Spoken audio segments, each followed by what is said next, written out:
Hello दोस्तों, कैसे हैं आप सभी लोग? Very good morning all of you. आज का दिन आप सभी लोगों का शुभ हो।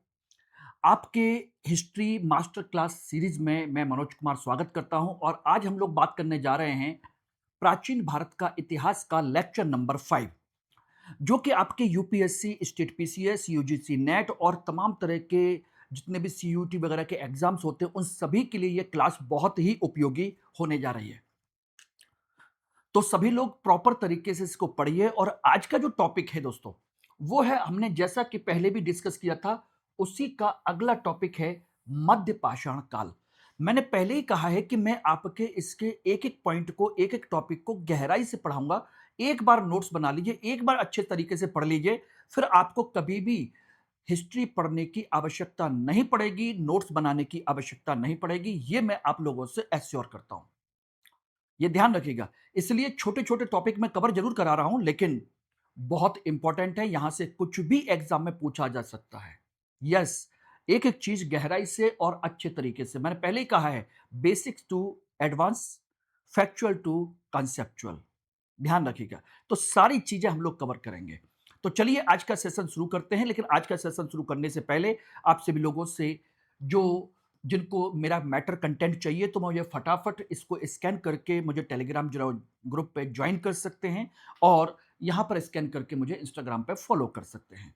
और जिन लोगों ने अभी तक इस चैनल को सब्सक्राइब नहीं किया है, वो बिना सब्सक्राइब किए कैसे रह सकते हैं अगर अच्छा कंटेंट चाहते हैं? और लाइक और शेयर तो आपका बनता है यार। सुबह-सुबह इतना काम तो कर ही दीजिए।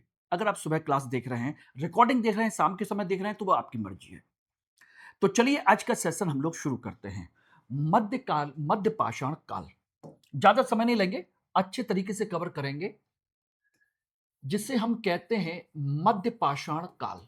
इसको आराम से समझिएगा, इंग्लिश में कहें तो इसे मीज़ोलिथिक पीरियड कहते हैं। मीज़ोलिथिक पीरियड।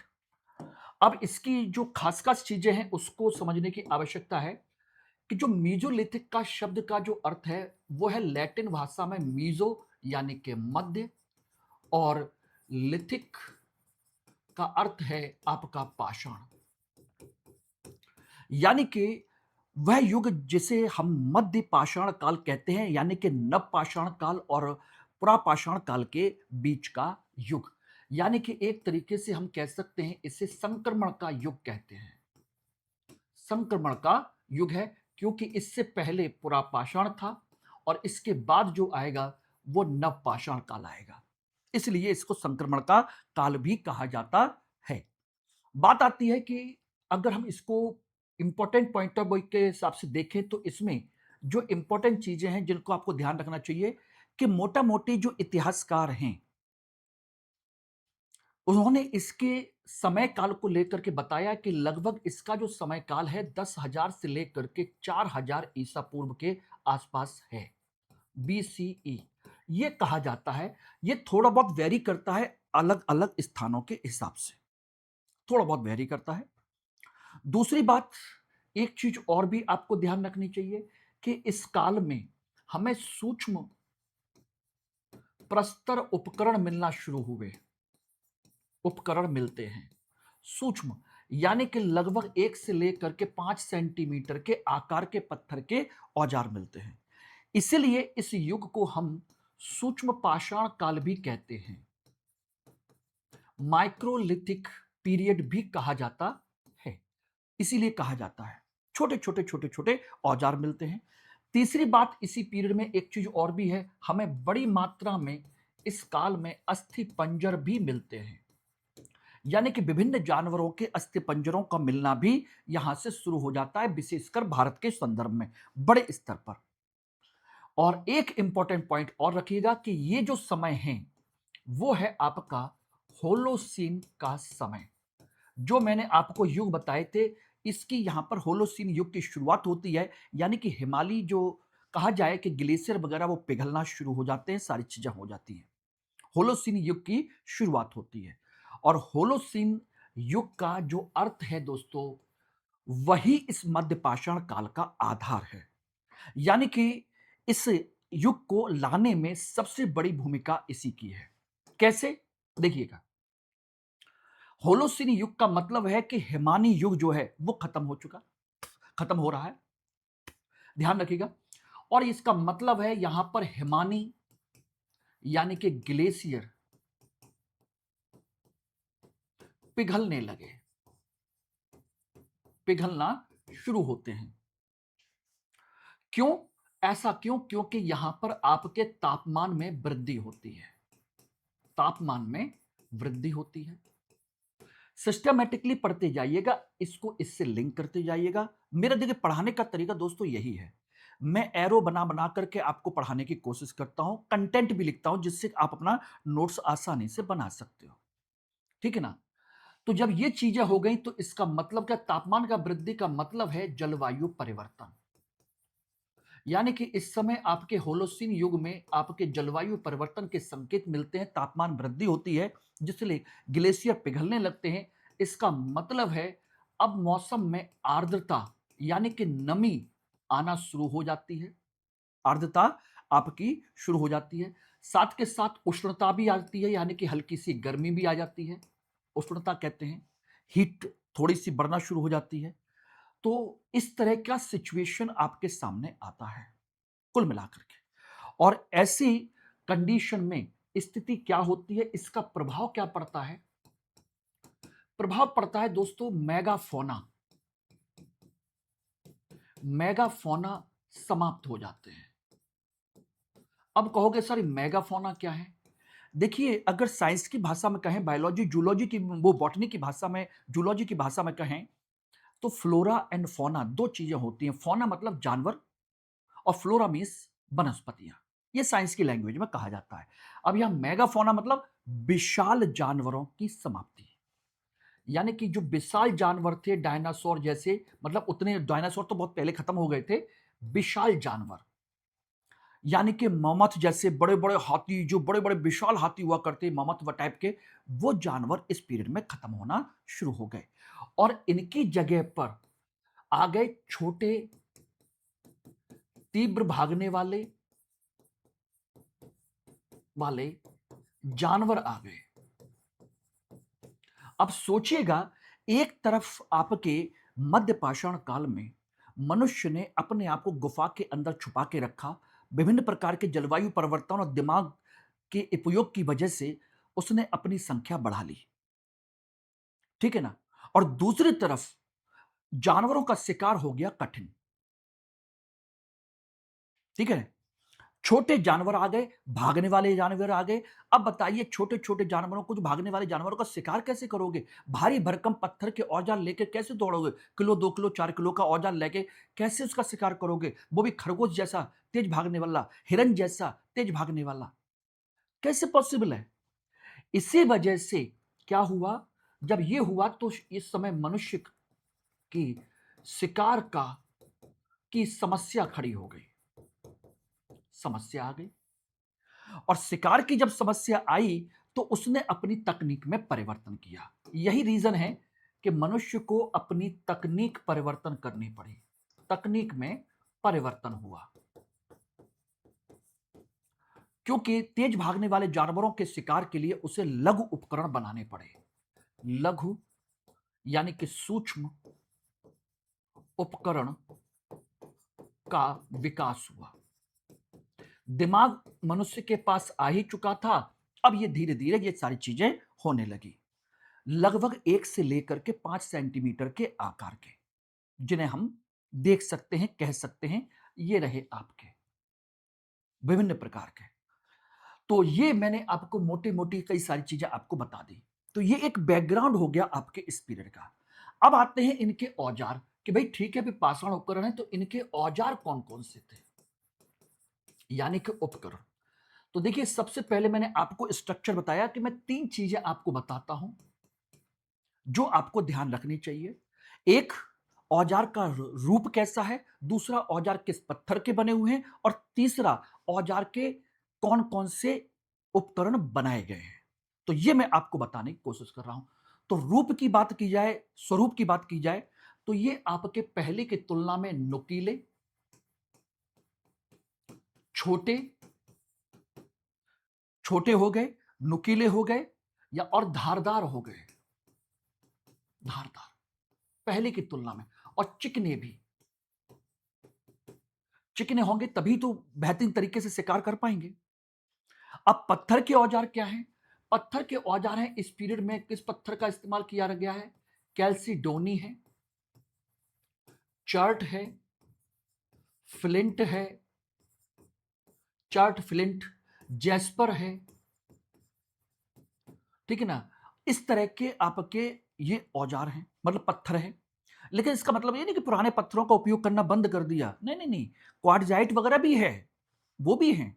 लेकिन ये मुख्य रूप से आगे जो नुकीले धारदार मजबूत होंगे, जिनको आसानी से तोड़ा ना जा सके लेकिन धार उस पर रखी जा सके, ठीक है ना। और उपकरण कौन से आ गए? इन उपकरणों की टेक्नोलॉजी को कहते हैं हम ब्लेड कोर टेक्नोलॉजी कहते हैं। ब्लेड कोर तकनीक कहा जाता है इसको, ये नोट कर लीजिएगा। और इसमें आपके क्या क्या है? ब्लेड है, सुई है, ठीक है ना, और आपके ज्यामितिक न्याय और अज्यामितिक हैं, जैसे सबलंब है, अर्धचांद है, अर्धचंद्र है, ठीक है ना, आपके त्रिकोण है। ऐसे उपकरण आपके बनना शुरू हो गए, सुई वगैरह जैसे उपकरण, ये समझ लेना। और इसी पीरियड में एक चीज और भी आती है जिसे हम कहते हैं ग्राफ्टिंग। ग्राफ्टिंग यानी कि इसको अब अकेले इस्तेमाल नहीं कर सकते, इन उपकरणों को किसी न किसी लकड़ी के साथ बांध कर, फेंक कर उपयोग होता है। ये रहा बांध करके, इसे कहते हैं ग्राफ्टिंग। जैसे ये रहा ग्राफ्टिंग, ये रहा पत्थर का, और लकड़ी के साथ उसको बांध लिया और आराम से भाला बन गया। इधर तीर के साथ में आगे रस्सी की लकड़ी के साथ बांध लिया और ये तीर बन गया। यानी कि इसी पीरियड में पहली बार तीर धनुष की परंपरा शुरू हुई। तीर धनुष की परंपरा का प्रारंभ हुआ, ये रहा।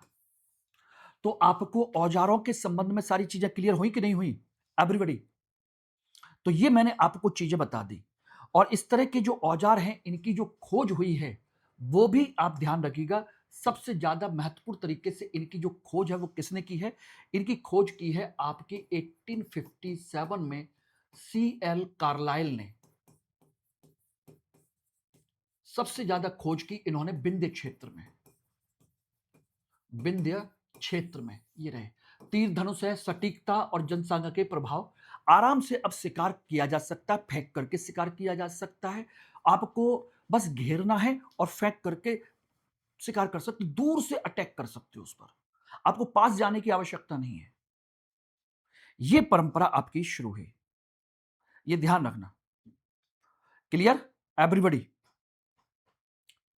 ठीक है।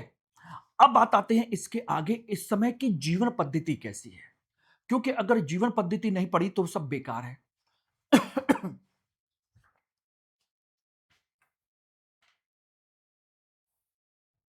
देखिए, ये जीवन पद्धति के कुछ नमूने मैंने आपको दिखाए हैं, लेकिन मैं पढ़ाऊंगा अपने तरीके से ही। इस काल में जीवन की पद्धति का कंसेप्ट क्या है, कैसा जीवन जीते हैं ये लोग, किस तरह का। देखिए, अभी इनके जीवन में बहुत ज्यादा परिवर्तन नहीं आया था, जनसंख्या बढ़ गई थी, लेकिन अभी भी ये अपने परंपरा के स्तर पर कैसे हैं? नोमैडिक हैं, यानी कि ये खाना बदोश हैं अभी भी। लेकिन थोड़ा सा इनकी खाना बदोश की परंपरा जो है, अब ये थोड़ी सी सीमित हो गई है, सीमित थोड़ी सी होने लगी, पूरी तरीके से नोमैडिक नहीं है। क्यों सीमित हो गई है? क्योंकि अब एक जगह पर स्थायित्व आने लगा है, थोड़ा थोड़ा थोड़ा थोड़ा, क्योंकि अब ये बस्ती बसाने लगे हैं, घर बसाने लगे हैं, परिवार बसाने लगे हैं। क्योंकि भाई जब जनसंख्या बढ़ेगी तो भैया सब लोग गुफा के अंदर नहीं रह पाएंगे, कुछ लोगों को बाहर निकलना पड़ेगा। गुफाएं इतनी ज्यादा नहीं है, बात समझ गए नहीं? जनसंख्या बढ़ रही है और खुले में आकर के अब ये रहना शुरू करते हैं। तो इस तरीके से देखा जाए तो अभी भी, लेकिन हाँ, इनका जो जीवन है अभी भी ये खाद्य संग्राहक हैं, ठीक है ना, शिकारी हैं। अब शिकारी में मछली का भी शिकार करते हैं और अन्य जानवरों का भी शिकार करते हैं, फल फूल वगैरह सारी चीजें करते हैं, आखेटक हैं, खाद्य संग्राहक हैं, ये सारी चीजें हैं इनकी अभी भी। लेकिन अब इनका जो निवास है, निवास दो जगह बट गया, गुफा और उसके बाहर। गुफा और इसके बाहर दोनों संदर्भ में आप देख सकते हो। अब यहां पर आपको समझने की जरूरत है कि गुफा के संदर्भ में और यहां पर क्या अंतर आ गया। चाहे गुफा के अंदर रह रहे हो या कहीं पर भी, एक चीज इनकी स्पष्ट हो गई कि इनका अब सामाजिक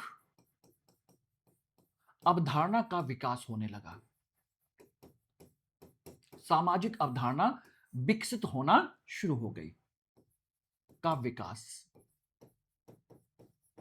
प्रॉपर तरीके से हम कह सकते हैं कि परिवार का विकास इसी पीरियड में। क्योंकि बाहर रहेंगे तो झोपड़ी बना करके रहेंगे, तो यहीं पर हमें झोपड़ी के साक्ष्य भी मिलते हैं।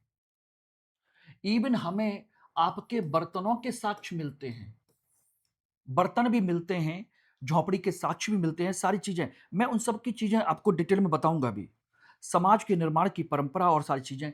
और ये जो दोनों एग्जाम्पल हैं, इनके एग्जाम्पल ये आप ध्यान रखना। यूपी में एक जगह है चौपानी मांडो, चौपानी मांडो,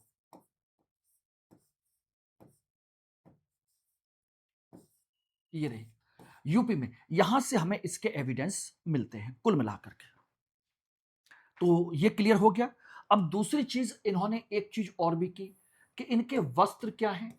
वस्त्र अभी पुरानी परंपरा है, पुरानी परंपरा। बस ये जानवरों की खाल को अब प्रॉपर तरीके से सिल के पहनने लगे हैं, यानी कि सिलेदार सिली हुई खाल के वस्त्र पहनना शुरू हो गया। ध्यान रखिएगा। और परिवार परंपरा में एक चीज और भी ध्यान रखना, वर्गीकरण भी शुरू हो गया था। ध्यान रखिएगा, यहां पर अब महिलाओं का, महिला और पुरुष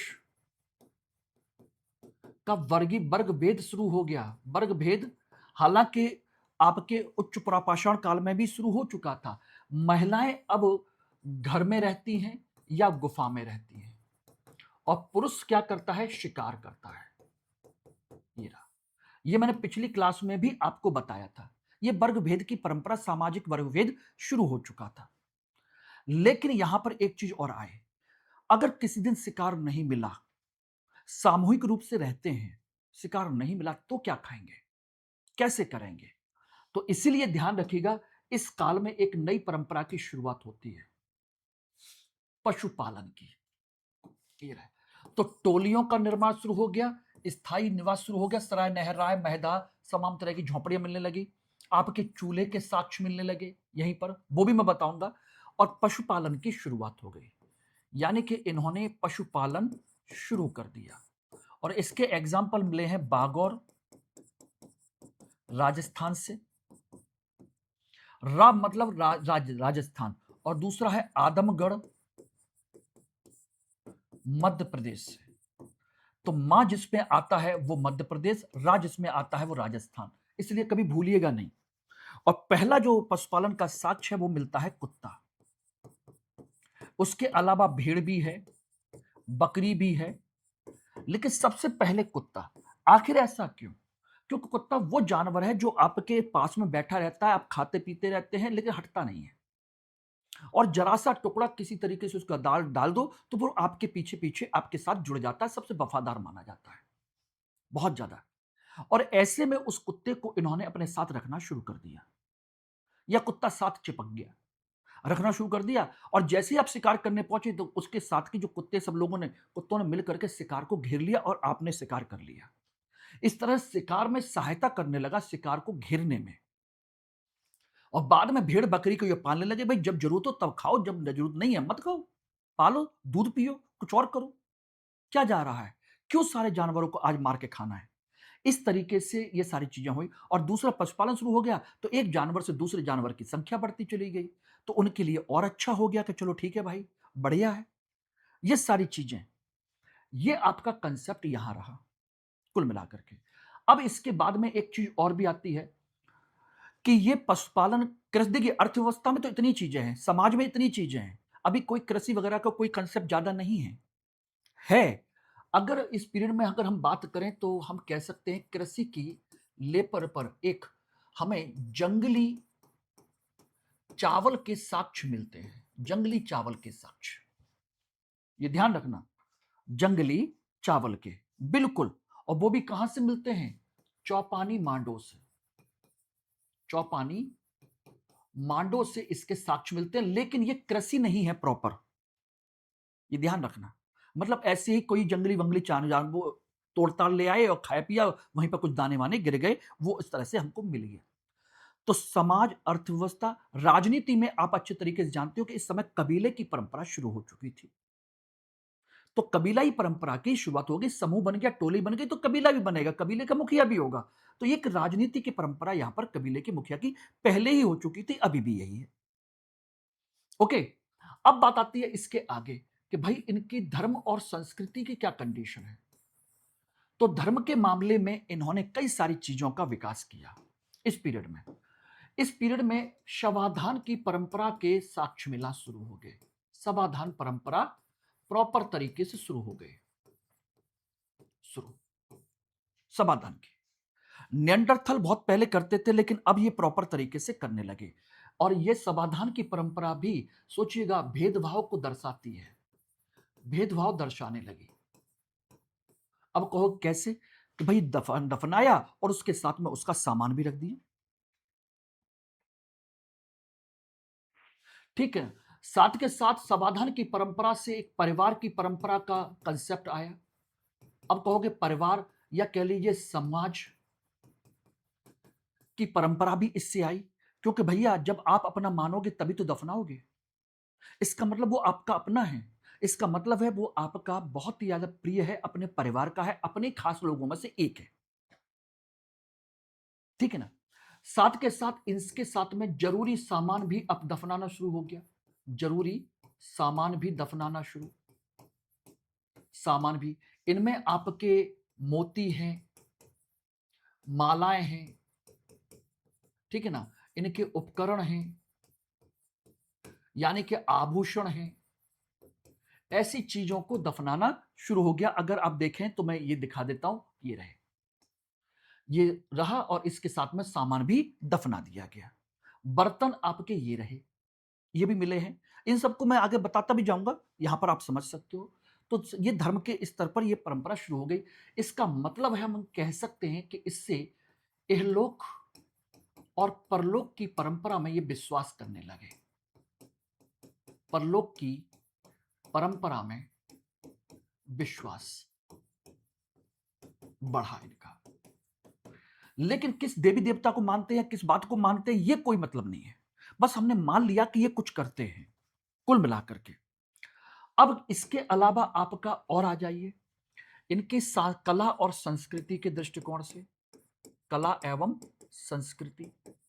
तो देखिए इस पीरियड में अगर हम बात करें तो कई सारी महत्वपूर्ण चीजें हैं। देखिए इस काल में स्थापत्य के तौर पर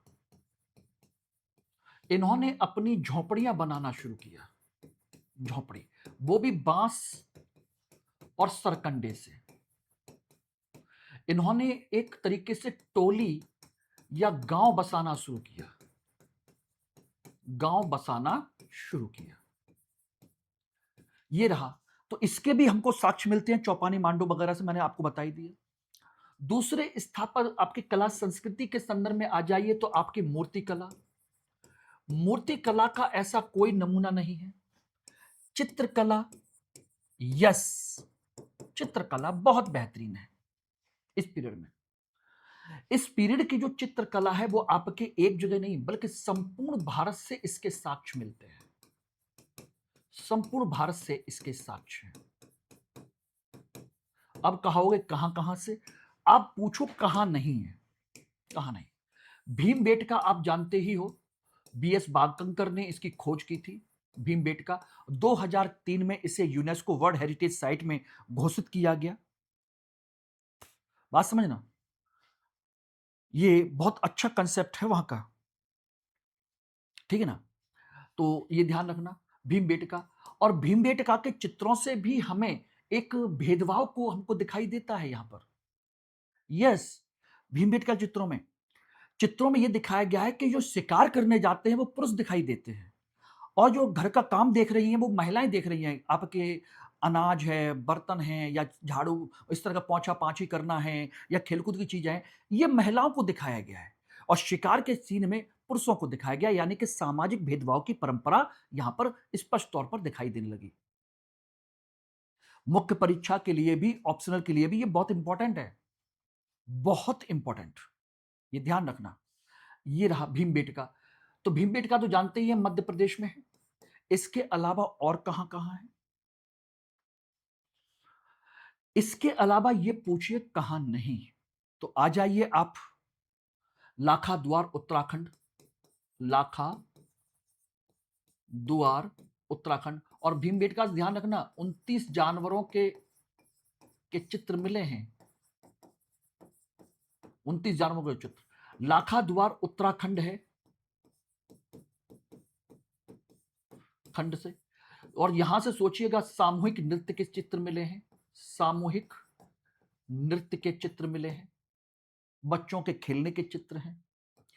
और आ जाइए यहां से, और कहां से है? बागौर है, बागौर से भी हमें चित्र मिले हैं काफी ज्यादा, ध्यान रखना।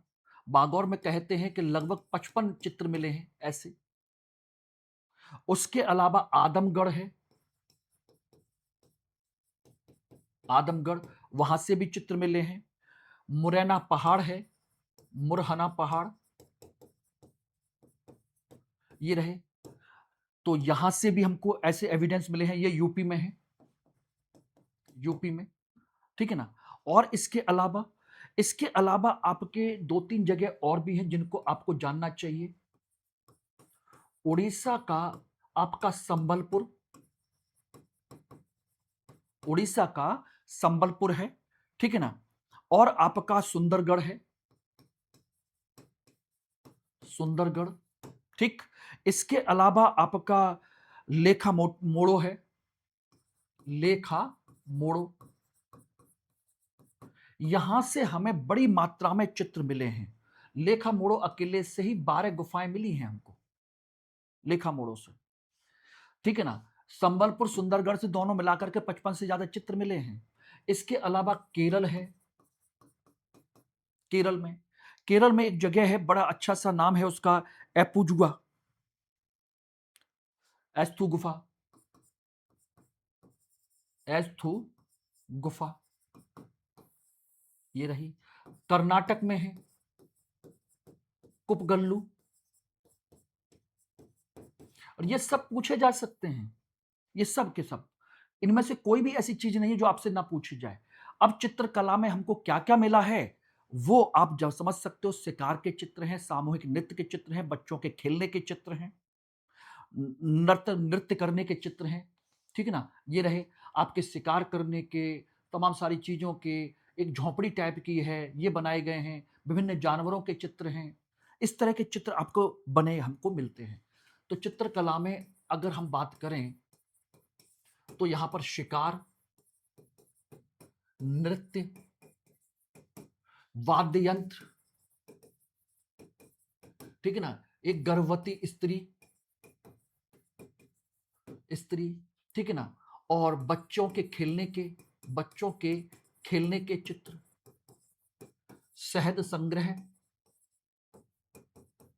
ऐसे बहुत सारे चित्र हमको मिले हैं विभिन्न प्रकार के। पशुओं के ही 29 प्रकार के चित्र हैं। अब आती चित्रकला के अलावा क्या नृत्य कला थी? यस, नृत्य के चित्र मिले हैं। संगीत की परंपरा थी, वाद्य यंत्र के चित्र मिले हैं। सोचिए मध्य पाषाण काल में ही ये चीजें हमको मिल रही हैं। नृत्य है, संगीत। अब गायन मत पूछ लेना कि सर गायन के लिए कोई सुरताल मिला है कि नहीं मिला। यस, वो नहीं मिला है, उसकी टेंशन मत लीजिए। तो ये है। इसके अलावा और आपके हस्तशिल्प क्या नहीं मिला है? हस्तशिल्प ये भी तो कला ही है। हस्तशिल्प, हस्तशिल्प में इनके बर्तन मिले हैं, अनगढ़ बर्तन, यानी कि बहुत अच्छे नहीं हैं, अनगढ़ हैं, और इन पर रस्सी के निशान हैं, रस्सी के निशान बने हुए हैं। और कहां से मिले हैं? चौपानी मांडो, और कई जगह से मिले हैं। चौपानी मांडो है। ये तो कुछ एक एग्जाम्पल हैं जो मैं आपको बता रहा हूं। जैसे आप देखना चाहें तो ये रहे लंगनाज से मिले हैं, ये रहे आरंभिक मिट्टी के बर्तन। तो ये सारी चीजें हैं। दूसरा, इनकी कला क्या है? हस्तशिल्प और कला में आभूषण निर्माण, आभूषण निर्माण। बताइए क्या नहीं है इनके इस समय में? तो कला, संस्कृति, धर्म, राजनीति और सारी सारी चीजें मैंने आप लोगों को बता दी, समाज वगैरह सारा कुछ। और इससे ज्यादा और क्या चाहिए आप लोगों को? अब केवल एक चीज रह गई कि यहां के इस पीरियड में कौन कौन से स्थलों से क्या खास खास चीज मिली है, क्योंकि कभी कभी वो क्वेश्चन बड़े इंपॉर्टेंट पूछे जाते हैं, बड़े इंपॉर्टेंट। तो मैं प्रमुख स्थलों के बारे में आपको बता देता हूं, उसको आप ध्यान से सुन लीजिएगा, लिख लीजिएगा, वो काफी इंपॉर्टेंट है। अब मोस्ट इंपॉर्टेंट है आपके, मोस्ट इंपॉर्टेंट आपके प्रमुख स्थल, इनको नोट करते चलिएगा। प्रमुख स्थल कौन कौन से हैं? तो मैं कोशिश करूंगा कि ज्यादा से ज्यादा आपको लिखा दूं और जो इंपॉर्टेंट है वही पॉइंट लिखाऊं। सबसे पहले हम बात करते हैं राजस्थान की। राजस्थान में बागौर है, यह सबसे बड़ा स्थल है मध्य पाषाण काल का, सबसे बड़ा स्थल, ये ध्यान रखिएगा। और इसकी खुदाई की थी, इसका जो सर्वे किया था वो किया था आपके वीएन मिश्रा जी ने। सबसे बड़ा स्थल है जहां से हमें पशुपालन के साक्ष्य मिले हैं, सारी चीजें हैं। तो यहां पर हमें पालतू पशु के साक्ष्य, पालतू पशु के साक्ष्य मिले, नोट करते चलिएगा। यहां से हमें 5 मानव कंकाल मिले, 5 मानव कंकाल भी मिले हैं। हमें यहां से झोपड़ियों के साक्ष्य मिले हैं, झोपड़ियों के साक्ष्य मिले हैं। ये रहे इंपॉर्टेंट, मैंने वही पॉइंट लिखा है जिसकी एक जरूरत है, ठीक है ना। और साथ के साथ 5 मानव कंकाल के अलावा एक कब्र मिली है, ये रही, कुल मिलाकर के एक कब्र है। और दूसरी सबसे बड़ी चीज है कि यहां से हमें मध्य पाषाण काल, नव पाषाण काल और ताम्र पाषाण तीनों काल के हमको एविडेंस मिलते हैं। अब आ जाइए गुजरात में। गुजरात, गुजरात में आपके कई जगह हैं, उनमें एक है आपका लोटेश्वर भी है, लोटेश्वर, और दूसरा है आपका लंगनाज, जो आपके सामने लिखा हुआ है गुजरात में, लंगनाज में। हमें इसकी खोज किसने की है, इस पर काम किसने किया? एच.डी. संकालिया ने, एच.डी. संकालिया ने। अब इस पीरियड में मनुष्य क्या कर रहा था? मनुष्य कुछ ना कुछ तो कर ही रहा था। यहां से देखिए हमको सूक्ष्म उपकरण तो मिले ही मिले। यहां पर देखिए हमें लंगनाज में हमें कब्र मिली है, ठीक है ना। आपके कब्र के साथ साथ में इसमें हम अगर बात करें तो पशुओं की हड्डियां मिली हैं, पशु हड्डी मिली है। हमें अनगढ़ बर्तन मिले हैं, अनगढ़ बर्तन, ये रहे प्रारंभिक मिट्टी के बर्तन हैं, ये रहे हमें, ठीक है ना। और इसके अलावा लंगनाज से मिले हैं हमें 14 मानव कंकाल, 14 मानव कंकाल भी हमको यहां से मिले हैं, ये ध्यान रखिएगा, 14 मानव कंकाल है, ठीक। उसके बाद आ जाइए आप अगला यूपी में। और यूपी में ये काफी इंपॉर्टेंट है, कई सारी जगह हैं, इनमें सबसे पहले है आपकी सराय नहर राय, सराय नहर राय।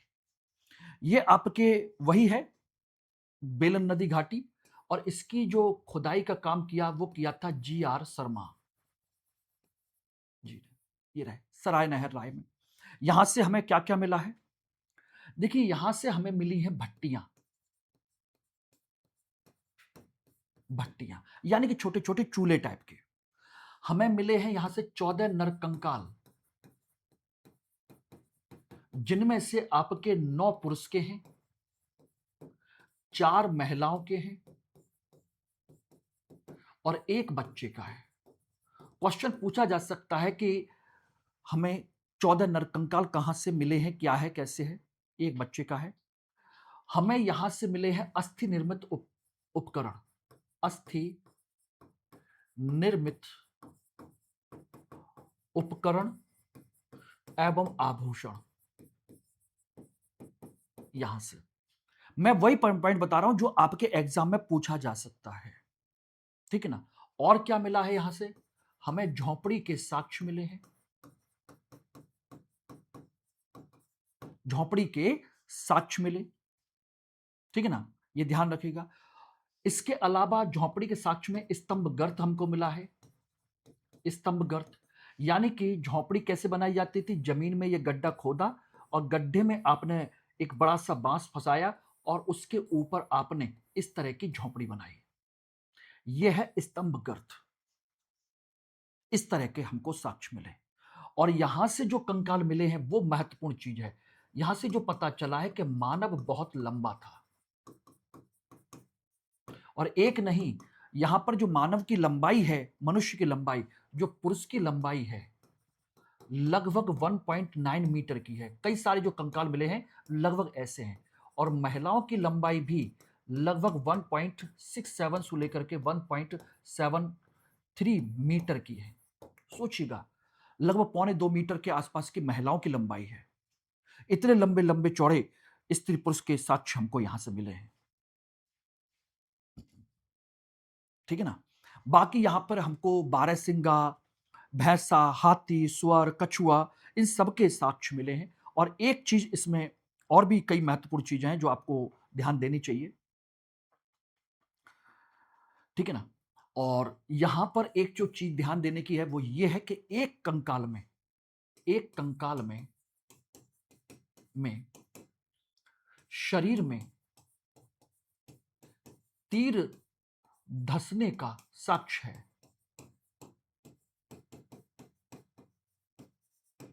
शरीर में तीर धंसने का साक्ष्य है, ये रहा कुल मिलाकर के। उसके अलावा यूपी में और आ जाइए, यूपी में दूसरा है आपका महदहा। महदहा ये भी वहीं पर है, बिल्कुल पास में ही है, आपके गोखुर झील के पास में ही है। यहां से मिला है हमें एक बूचड़ खाना, जानवरों के काटने की जगह। हमें मिला है गर्तावास, गर्त स्तंभ, ये मिला है हमको। यहां से भी हमें लंबे मानव के कंकाल मिले हैं, लंबे मानव के कंकाल मिले हैं, और वो भी थोड़े बहुत नहीं मिले हैं, अच्छी खासी संख्या में मिले हैं लगभग। ये है आपके कुल मिलाकर के 28 कब्र हैं, उनमें 30 आपके व्यक्तियों के अवशेष मिले हैं, जिनमें से एक कब्र में आपके स्त्री पुरुष एक साथ हैं, यानी कि सामूहिक समाधान का साक्ष्य, सामूहिक समाधान हमको यहां से मिला। और यह क्वेश्चन आपसे पूछा जा सकता है कि सामूहिक एक साथ दफनाने के, स्त्री पुरुष को एक साथ दफनाने का साक्ष्य हमको कहां से मिले हैं। हड्डियों के आभूषण वगैरह सब यहां से भी मिले हैं, अस्थि आभूषण, अस्थि आभूषण, और वो भी किसके, बारहसिंगा, मेरे बारहसिंगा जैसे जानवरों के, हाथी के। उसी के पास में एक जगह और है तीसरी, जिसे हम कहते हैं दमदमा, ये रही, इसको भी आपको याद रखना चाहिए, वही पास में ही है। और यहां से मिले हैं हमें 41 कंकाल मिले हैं, 41 कंकाल, बड़ी संख्या में मानव समाधान, यानी कि समाधान भी है। साथ के साथ हमें गर्त चूल्हे मिले हैं, गर्त चूल्हे, यानी कि जमीन के नीचे गड्ढा खोद करके उनमें चूल्हे मिले हैं। हमें मछलियों की हड्डियां मिली हैं, मछलियों की हड्डियां। बेटा ये वो पॉइंट हैं जिनको आप ढूंढ ढूंढ के थक जाओगे, नहीं मिलेंगी। और इस तरह की गहराई से जब यूस्टेट पीसीएस में, आईएएस में जब चीजें पूछी जाती हैं तो बड़े महत्वपूर्ण बन जाती हैं, बहुत महत्वपूर्ण। ठीक है ना। और दमदमा जो है बिल्कुल इसके पास में जो है नदी है, वो ध्यान रखिएगा साई नदी का के किनारे पर है ये, वो मैं आपको बता देता हूं, ध्यान रखना।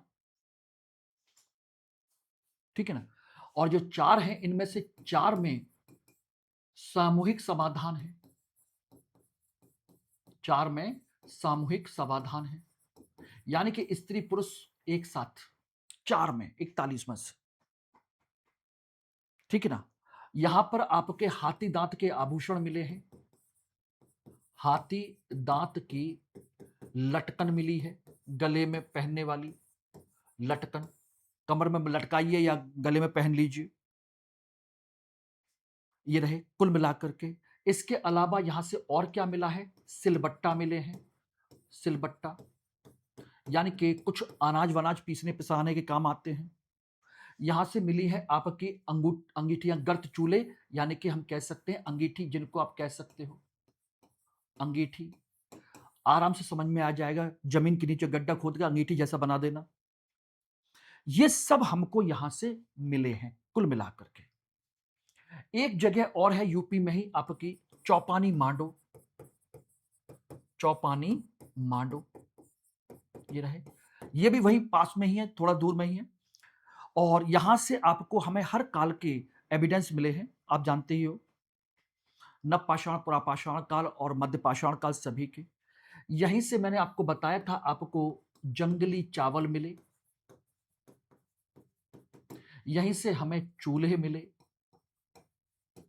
यहीं से हमें मिट्टी के बर्तन मिले, मिट्टी के बर्तन, रस्सी के निशान वाले डिजाइन बने हुए, रस्सी की डिजाइन वाले।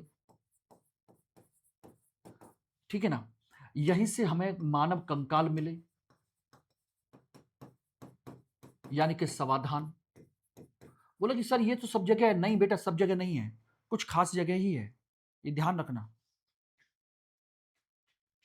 ठीक है ना, ध्यान रखना। इसके अलावा यहां पर सिलबट्टा मिला, अनाज वगैरह पीसने पिसाने के काम, सिलबट्टा वगैरह ऐसी चीजें हैं जिनको आप देख सकते हो। ठीक है ना। यहां पर गोल झोपड़ी मिली है, गोल गोलाकार झोपड़ी के साक्ष्य मिले हैं, ये रहे गोलाकार झोपड़ी, फर्श मिला है, बांस के निशान मिले हैं। ठीक ना, ये सारी चीजें हैं कुल मिलाकर के। ठीक। यहीं पर एक जगह और भी है आपकी, पांचवी लेखनियां, लेखनियां, यहां से 17 नरकंकाल मिले हैं।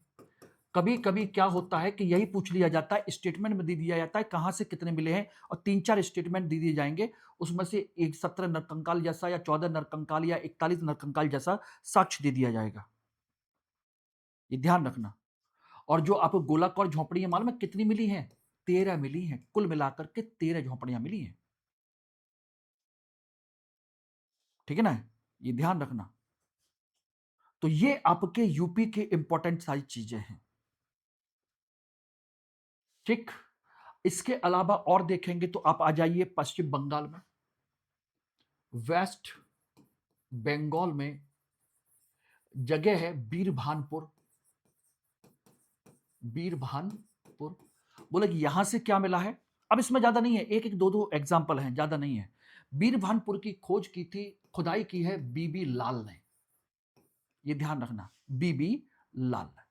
यहां पर अनेक गड्ढे छिद्रयुक्त, छिद्र मिल मिले हैं खंबे गाड़ने के लिए। यहां से क्या मिले हैं, गड्ढे, चूल्हे वाले स्तंभ गर्त मिले हैं, ये रहे चूल्हे के लिए गड्ढे मिले हैं। ठीक है ना, साथ के साथ झोपड़ियां भी। इसका मतलब है कि मनुष्य अब एक स्थायी जीवन की जीने की प्रक्रिया शुरू कर चुका है, इस पीरियड में स्थायी जीवन के जीने की प्रक्रिया शुरू कर चुका है।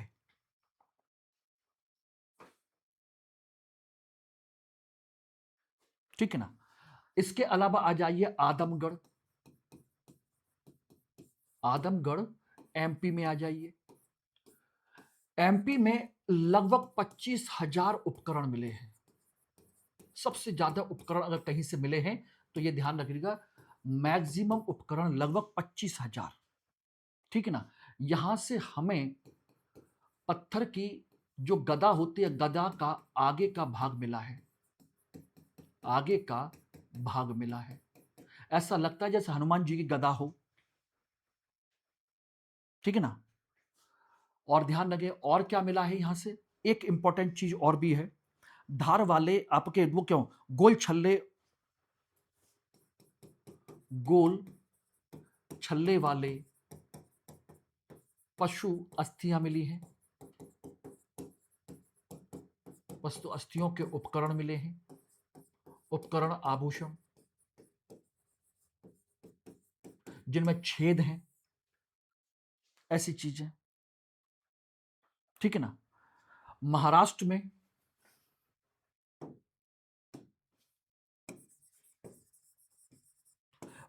में आ जाएंगे तो आपकी एक टोड जगह है। टोड में महाराष्ट्र में एक जगह है, कर्नल टोड ने 1950 में कासुसोल 1950 में इन्होंने खोज की। जगह है कासुसोल। हो सकता है मैचिंग में पूछ लिया जाए कौन कहां पर है। जलगढ़ है, जलगढ़। यहां से इन्हें साक्ष्य मिले हैं किसके, उपकरणों के। यहां से बड़ी मात्रा में कासुसोल जलगढ़ जैसी जगह से आपके साक्ष्य मिले हैं। आंध्र प्रदेश में आ जाइए। आंध्र में नागार्जुन कोंडा, नागार्जुन कोंडा से भी हमको एविडेंस मिले हैं। यहां पर रेणुगुंटा है। ठीक है ना। कर्नाटक में आ जाइए। कर्नाटक में ठीक है ना, जलहल्ली है। ठीक है ना, कीवहल्ली है। ये जगह हैं जहां पर आपके एग्जाम में पूछे जा सकते हैं। ठीक है ना। और यहां से मिले हैं डी के आकार के उपकरण। अब इस कैसे काम आते थे ये तो वही जाने। डी के आकार के उपकरण मिले हैं। यहीं पर आपका संगन कल्लू है, संगन कल्लू ये रहे। ठीक है ना। और आपके एक है तमिलनाडु। तमिलनाडु में टेरी समूह है, टेरी समूह, जहां से हमें इसके उपकरण मिले हैं कुल मिलाकर के। और टेरी समूह से मिले हैं हमें चक्राकार गुल्लियां, चक्राकार पत्थर की गुल्लियां।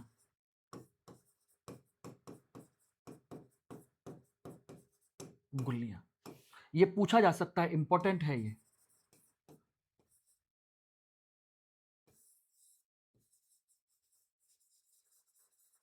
इस तरह की चक्राकार पत्थर की गुल्लियां मिली है।